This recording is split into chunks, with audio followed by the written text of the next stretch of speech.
Morning, guys. Welcome to Coffee Chat.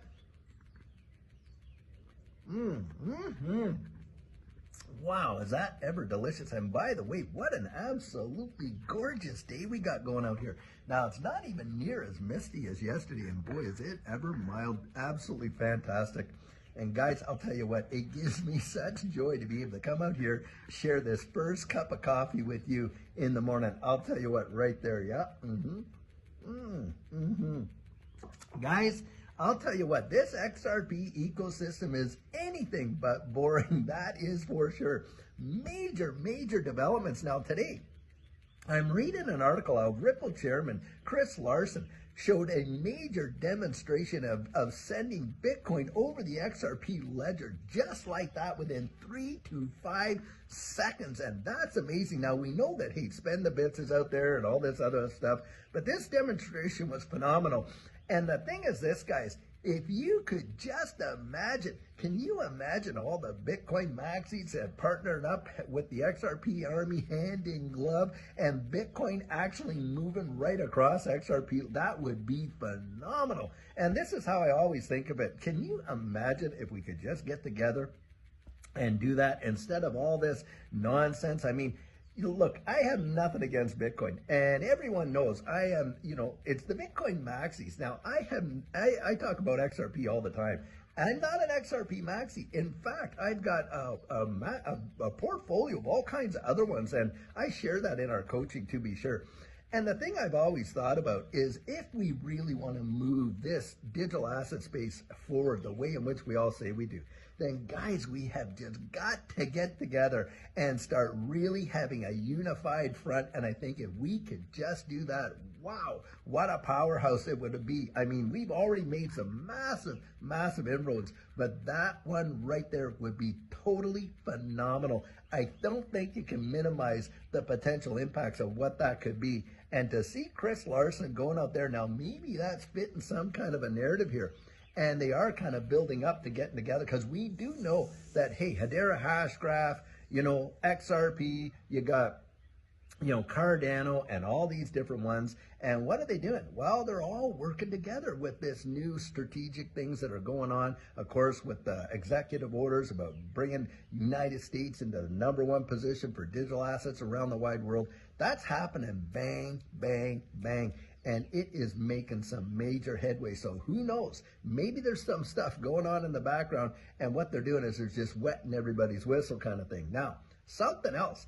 Reading an article of how 90% of all transactions for RLUSD are happening on the XRP ledger, not on Ethereum. Boom, right there. And why do you think that is, guys? Speed and cost, I would suspect, #1.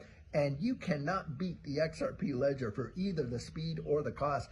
Now, having said that, of course, we've been talking about the market share that RLUSD could actually face because we know that a lot of European exchanges are delisting USDT due to the MiCA rules. Well, listen to what David Sachs had to say there the other day and all that kind of stuff about US stablecoin legislation. I kind of wonder, is USDT going to be able to fit the bill here? And is it going to get cut right out of the market? And who could just literally step right into their boots? You got it, RLUSD. And it sounds to me, because when I was listening to David Sachs there, man, it sounded like he was talking all about Ripple. In fact, he even brought up using some of the language that Brad Garlinghouse did. And he was talking about, well, I've talked to some of these founders, and even ones that have been debanked. Well, we know that, Brad Garlinghouse was debanked because he was a CEO of a Ripple company, or not Ripple company, I mean of a blockchain company. And so I think he was literally referring to Brad Garlinghouse, and that's a big deal. Now, I was watching Mickle earlier, and he brought up an X post that Brad Garlinghouse had thrown down there. And how he was saying about, hey, how fundamentally important it was to have this press conference, and it was such a big historic deal. Even though there wasn't a lot of information presented, the fact that it happened is significant in and of itself. That's kind of what he was saying. Well, David Sachs responded to Brad Garlinghouse X post and put a little bullseye with a dart right in the middle. Wow. I think, guys, we're seeing some little, kind of behind the scenes, between the lines kind of things where you're seeing that these guys are talking to one another. And it would not surprise me, guys, once David Sachs really takes hold of the reins and we get Paul Atkins in there, this whole lawsuit is done and over. And we could see some major partnerships with Ripple and perhaps the Treasury, the Strategic Reserve, maybe the Sovereign Wealth Fund with holding on to some. It is truly wild. We just don't know. But one thing we do know, we have marched into a brand new era for this digital asset space, and the adoption, I think, is going to be bang, bang, bang, quicker than most people can even imagine. Now, think about this right here. David Sachs was mentioning about the whole, Fit 21 and how that went through and stuff like that. Well, we know that bill is getting hammered out right now, and all the little fine detail. Now, usually it takes a little while for that to go down. So I think we got about, 3, maybe 4 months, maybe sooner. But needless to say, some legislation like that is hitting the president's desk, to be sure.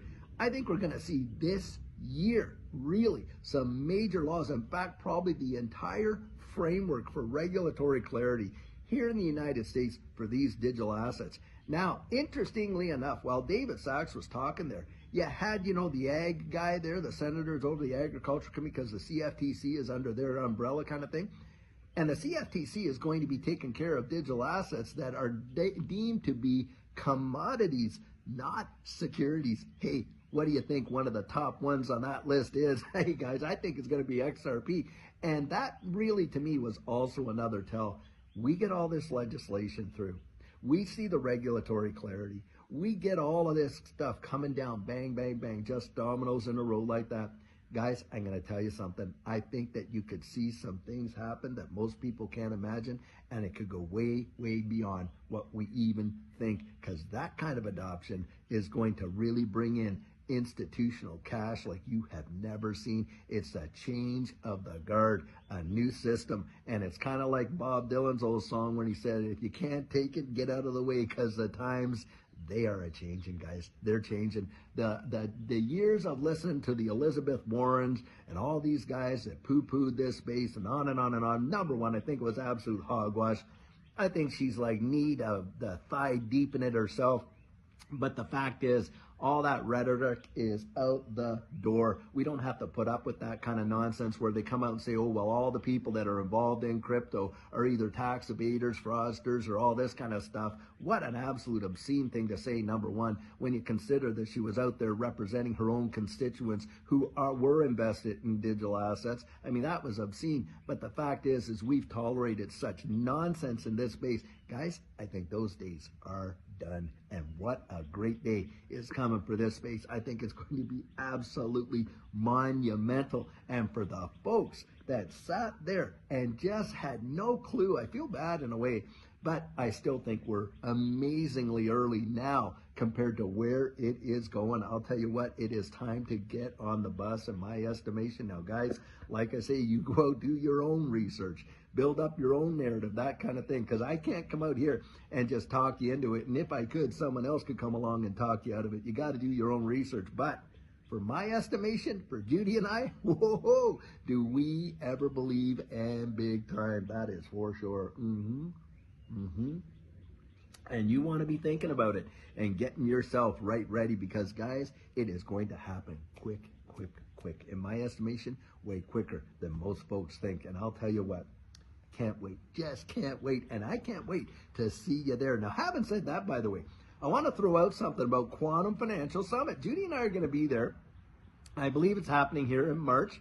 And you can actually, and I'll put the link right down in here where you can go and find out more information, but it's going to be phenomenal. I think Mikkel's going to be there. A lot of different folks are going to be there, and it is going to be absolutely wild. That's in Florida, in Cape Canaveral down there. And then, of course, we got XRP Vegas coming up in May.